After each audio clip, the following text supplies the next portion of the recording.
Oke, lanjut. Setelah dokter pertama ini ya selesai 3 kali suntikan ya, jadi rentang waktu dari pertama datang sampai selesai itu sekitar 1 bulan. Saya memutuskan untuk konsultasi ke dokter berikutnya, dokter kedua gitu ya. Di dokter kedua ini ya diberikan obat, kalau nggak salah obatnya salah satu obat yang terkait dengan vertigo juga. Jadi obatnya bukan steroid oral tapi vitamin B masih, sama obat terkait vertigo. Selain itu saya juga direkomendasikan untuk mencoba, ya saat itu saya lupa apakah saya yang nanya apa direkomendasikan, jadi mencoba terapi hiperbarik gitu. Jadi ini pengalaman hiperbarik saya yang pertama gitu ya. Di dokter yang pertama ini saya melakukan 2 kali konsultasi. Jadi di minggu pertama saya datang,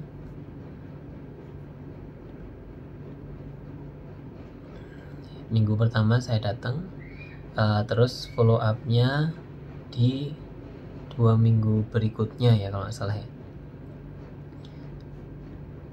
Ya itu udah plus dengan melakukan terapi hiperbarik kalau nggak salah. Nah cuma dari dokter yang kedua ini sama, jadi setelah obat saya konsumsi, terapi hiperbarik dilakukan, efeknya kalau ke tinnitus ya seingat saya masih sama, jadi tidak berubah dari pertama kali saya mengalami. Mungkin ada sedikit kepanikan, sudah sedikit menurun ya. Dan untuk mengukur keras tidaknya tinnitus itu sedikit susah sih, jadi apakah bisa dibilang itu lebih kecil atau enggak itu sangat tidak mudah untuk mengukurnya gitu. Dan tindakan mengukur tinnitus itu sendiri bagi orang yang terkena tinnitus sebenarnya sebuah hal yang nggak nyaman lah, seperti itu. Nah oke, balik lagi, intinya dokter kedua saya lakukan treatmentnya ya tadi, obatnya terkait vertigo. Nanti kalau saya ingat saya tambahkan di deskripsi namanya. Kebetulan tidak saya catat soalnya, tapi coba nanti saya cari-cari kalau ada catatan atau tulisan tentang obat di dokter kedua ini gitu. Terapi hiperbarik juga dilakukan namun tidak berefek. Nah akhirnya saya datang ke dokter yang ketiga. Dokter yang ketiga ini tujuan saya datang adalah mengkonfirmasi hal-hal yang sudah saya alami dari dokter pertama dan kedua, treatment maupun hasil ya dari dokter pertama dan kedua. Kenapa saya konfirmasi? Saya ingin memastikan bahwa tidak ada masalah lain yang saya alami gitu ya. Jadi di dokter ketiga ini judulnya sih ruling out problem. Jadi saya pengen mengeluh apa masih diperlukan pemeriksaan tertentukah lagi gitu ya terkait itu saya, atau kondisi saya dari hasil pemeriksaan bapak nanti normal, hanya mengalami tinnitus saja. Saat itu dari dokter yang ketiga ini saya diberitahu bahwa ini hal yang normal, bapak udah nggak flu lagi,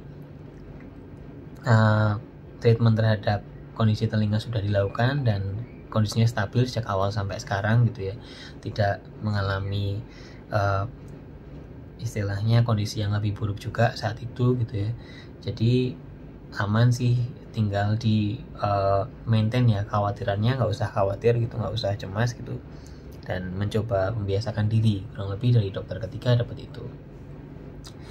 Oke, itu perjalanan tinnitus yang pertama saya dari 1 minggu sejak mengalami dengan berbagai treatment tadi. Kebetulan tidak istilahnya saya tidak merasakan perubahan yang signifikan membaik gitu dari treatment tersebut ya untuk case saya.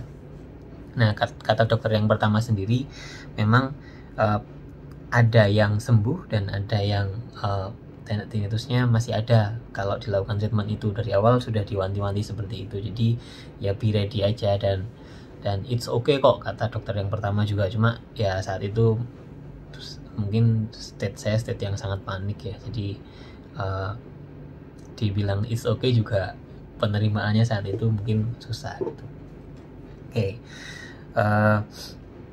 Ya itu case saya. Kembali lagi, nanti setiap orang yang mengalami treatment akan merasakan hasil yang berbeda ya. Tadi sudah dibilang oleh dokter yang pertama, kemungkinan sembuh itu juga ada, dan ya saya mengkonfirmasi terus kan, Pak bisa sembuh nggak seperti itu?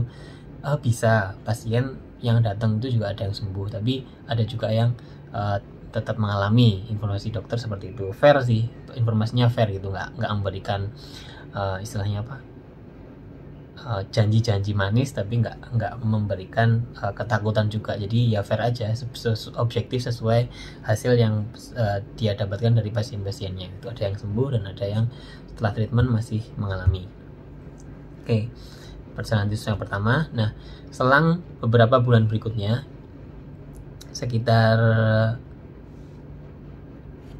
6 bulan berikutnya, saya mengalami tinnitus yang berbeda. Yang tadi denging, sekarang dengung. Nah, untuk yang dengung ini, ketika tadi saya telat datang ya 1 minggu, yang dengung ini karena saya sudah menjalani sekian treatment gitu terkait gangguan telinga gitu ya, saya langsung respon dengan datang di hari pertama. Jadi di pagi hari saya mengalami, sore harinya saya langsung siang harinya saya langsung ke THT. Dan di THT ini saya langsung bertemu dengan ya berbeda dari dokter 1, 2, 3 tadi intinya, tapi saya di situ sudah lebih proaktif ya, menanyakan treatment apa aja yang langsung perlu dilakukan, terus pemeriksaan apa saja, sama periksaan audiometri. Di audiometri ini diketahui bahwa sekarang kalau tadi frekuensi tinggi saya ada yang turun, sekarang frekuensi rendah ada yang turun. Jadi bunyi bass dan sebagainya gitu yang frekuensinya rendah gitu ya, itu telinga saya lupa telinga kanan atau kiri, lebih kayaknya kiri lagi ya, lebih nggak denger ya daripada telinga yang lain gitu. Nah, efeknya kalau bagi saya pribadi, kalau yang penurunannya di frekuensi rendah, maka akan terjadi suara dengung atau gemuruh gitu ketika banyak suara keras di luar. Kalau yang denging tadi, kalau ada suara keras malah kedengaran dengingnya. Nah, kalau yang dengung, kalau ada suara keras, suaranya itu semakin terdengar mengganggu seperti itu ya. Di ruangan yang besar, orang pada ngomong gitu, kalau yang dengung itu rasanya mengganggu. Suara mesin apa istilahnya? Ya mesin-mesin besar lah, kayak misalnya AC yang gede gitu di rumah sakit gitu tuh cukup mengganggu saat itu. Balik lagi, itu sekilas ya perbedaannya denging sama dengung tadi dan efeknya gitu. Kalau denging, orang rame di tempat yang keramaian malah nggak kedengaran, jadi nggak terganggu. Nah, kalau yang dengung di tempat ramai malah mengganggu gitu. Saya datang hari pertama langsung minta semua treatment sama standar ternyata ya. Treatmentnya itu steroid oral, vitamin B, dan saya langsung minta terapi berbarik gitu ya. Ada juga obat lambung sama kayak kondisi tadi. Nah, di treatment yang ini alhamdulillah setelah nggak sampai seminggu saya recover kondisi tinnitus dengungnya. Jadi saya nggak mendengar dengung itu lagi, hanya muncul denging. Jadi frekuensi tinnitus saya kembali ke tinnitus yang pertama kali saya alami. Nah di situ udah, jadi treatmentnya itu sih ya, treatmentnya itu secara otomatis secara overall seperti itu. Cuma di case denging saya masih ada sampai sekarang masih ada. Nah, untuk tinnitus yang dengung tadi alhamdulillah hilang setelah beberapa hari menjalani treatment dari dokter yang keempat ini gitu ya. Nah, itu kurang lebih seperti itu. Jadi ternyata tinnitus yang dengung itu bisa recover. Mungkin notesnya adalah saya hari pertama langsung datang, dan hari pertama langsung menjalani treatmentnya. Dan yang berbedanya selain hari itu adalah jenis tinnitusnya. Yang pertama tadi denging, yang kedua dengung. Nah, itu bisa recover ya. Jadi penurunan pendengarnya itu recover lagi, saya bisa mendengarkan frekuensi rendah lagi. Nah, tinnitusnya kebetulan juga nggak terdengar lagi, nggak terganggu lagi dengan suara-suara di luar ruangan yang keras gitu tuh nggak terganggu lagi. Oke, secara umum itu ya yang treatment yang saya alami dari pertama kali sampai saya mengalami tinnitus kedua. Nah, ya setelah itu sih saya jadi lebih tanggap ya terkait kondisi kesehatan secara overall. Kalau mengalami flu yang cukup parah gitu, karena tinnitus yang pertama tadi triggernya flu, saya juga langsung konsul ke dokter gitu ya, istilahnya lebih waspada lah gitu. Nah, sedangkan untuk tinnitus yang kedua ini belum saya ceritakan ya tadi. Intinya muncul tiba-tiba aja sih, saya nggak mengalami flu atau sebagainya, tapi tiba-tiba pagi hari bangun kok jadi rada bindeng ya telinga salah satunya gitu ya, ternyata bener ya ada gangguan di telinganya, penurunan pendengaran gitu. Kurang lebih itu resume atau penjelasan treatment yang dialami dari awal sampai akhir. Nah, selain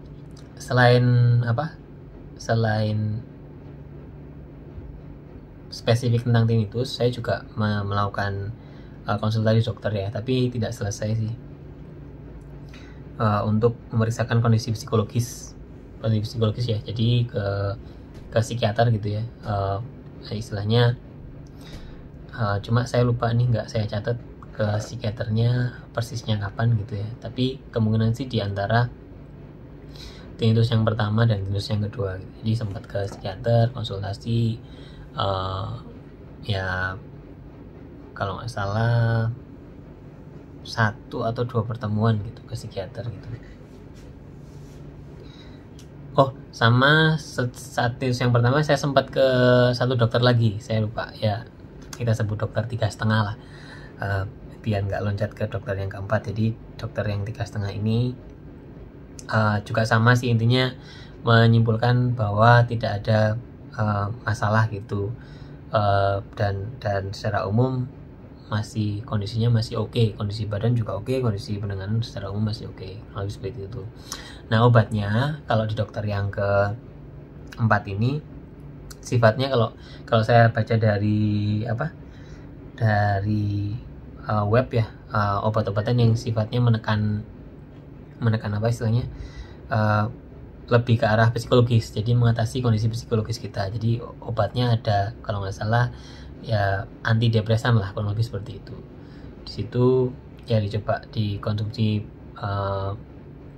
beberapa saat itu ya, cuma kayaknya nggak sampai selesai sih, atau sampai selesai terus sudah ya intinya obatnya yang berbeda itu sih. Di situ yang diharapkan respons kita terhadap tinnitusnya gitu ya menjadi lebih baik gitu. Dengan respons lebih baik, maka kondisi secara overall tubuh, pikiran gitu akan lebih baik juga. Itu di dokter yang 3,5 gitu ya. Jadi ya kurang lebih tadi treatmentnya dari dokter pertama, kedua, ketiga, 3,5 dan dokter keempat ya, dengan tinnitus yang berbeda. Nah, setelah dokter keempat ini dan saya kembali ke tinnitus yang pertama, somehow jadi lebih ringan rasanya. Saya jadi ya diberikan kesempatan ya, diberikan chance untuk mengalami hal yang lebih kurang mengenakan dan dikembalikan ke kondisi yang awal gitu. Dan itu membuat somehow titik saya menjadi bersyukur gitu di titik itu. Dan di titik itu ya sudah hilang lah semua kepanikan yang masih menggantung di tinnitus yang pertama itu. Alhamdulillah hilang dan